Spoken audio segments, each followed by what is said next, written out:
Oxygen का cylinder और ambulance शहरों में ही नहीं मिल पा रहे तो गांव तो दूर की बात है। ऐसे में अगर गांव में कोई कोविड पॉजिटिव केस आ गया तो उसकी जान कैसे बचाई जाए, ये करके दिखाया जोधपुर के तापू गांव के एक बेटे ने, जिसकी मां कोविड पॉजिटिव थी।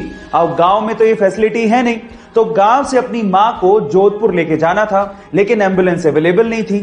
अब उसने बजाय हिम्मत हारने के अपना दिमाग लगाया और जुगाड़ ऐसा किया कि उसने अपनी पहले पिकअप उठाई और अपने जानने वाले के यहां से ऑक्सीजन जनरेटर मशीन उठाई।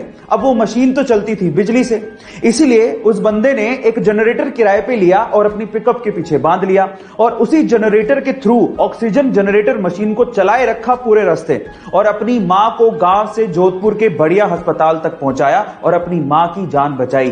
गाइस, आपको ये घटना के बारे में सुन के कैसा लगा चैट सेक्शन में जरूर लिखिएगा और ऐसे अमेजिंग वीडियोस के लिए यूट्यूब पे हमारे चैनल को सब्सक्राइब कर लीजिएगा और अगर आप इंस्टाग्राम पे देख रहे हैं तो मुझे फॉलो करना मत भूलिएगा। मिलते हैं अगली वीडियो में। महाराष्ट्र के नासिक से कोरोना वैक्सीन को लेके एक अजीब सा वाकया सामने आया है। नासिक के अरविंद सोनार का यह दावा है कि वैक्सीन की दोनों डोजेस लगवाने के बाद उनके शरीर में चुंबकीय शक्तियां पैदा हो गई हैं। वो मैग्नेट मैन बन चुके हैं। मतलब ये कि उनके शरीर से सिक्के और चम्मच चिपकने लगे हैं। पहले तो उन्हें लगा कि शायद पसीने की वजह से होगा, लेकिन नहाने के बाद जब उन्होंने फिर से ट्राई किया तो सिक्के और चम्मच फिर से वैसे ही चिपकने लगे। पर साथ में अरविंद सोनार ने यह भी कहा कि वैक्सीन लगवाने के बाद उन्हें किसी तरह की कोई प्रॉब्लम नहीं हुई थी। प्रशासन की तरफ से रिएक्शन आया कि इसकी हम पुष्टि नहीं कर सकते, जांच का विषय है। पर यह सच है या अफवाह, आप लोग कमेंट सेक्शन में जरूर लिखिएगा और ऐसे अमेजिंग वीडियोस के लिए शेयर, सब्सक्राइब और लाइक। मिलता है अगली वीडियो में।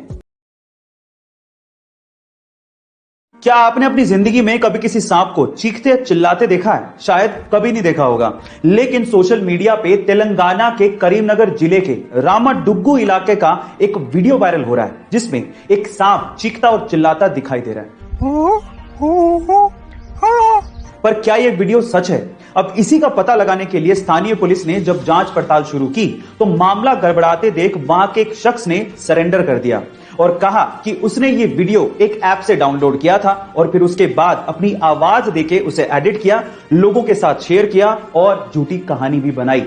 उसके बाद ही पुलिस ने उसे पकड़ा, उसकी काउंसलिंग की और अगली बार ऐसा करने पर कार्रवाई करने की चेतावनी भी दी। अगर आप भी ऐसा कोई फेक वीडियो बनाने का सोच रहे हैं तो प्लीज इससे बचिए, क्योंकि बेवजह आप मुसीबत में पड़ सकते हैं। गाइस, इसके पहले तक ये बात आपको पता थी और अगर नहीं पता थी तो चैट सेक्शन में जरूर लिखिएगा और ऐसे अमेजिंग वीडियोस के लिए शेयर, सब्सक्राइब और लाइक। मिलता है अगली वीडियो में। ये हमारी कार है, ये हमारा ग्रीन स्क्रीन है और ये हमें, और ये हम है, और ये हमारी पार्टी हो रही है, रात को 1 बज रहा है और यहाँ शूटिंग हो रही है, और ये हमारी पार्टी हो रही है, और यहाँ शूटिंग हो रही है, और ये हमारी पार्टी हो रही है, और यहाँ शूटिंग हो रही है।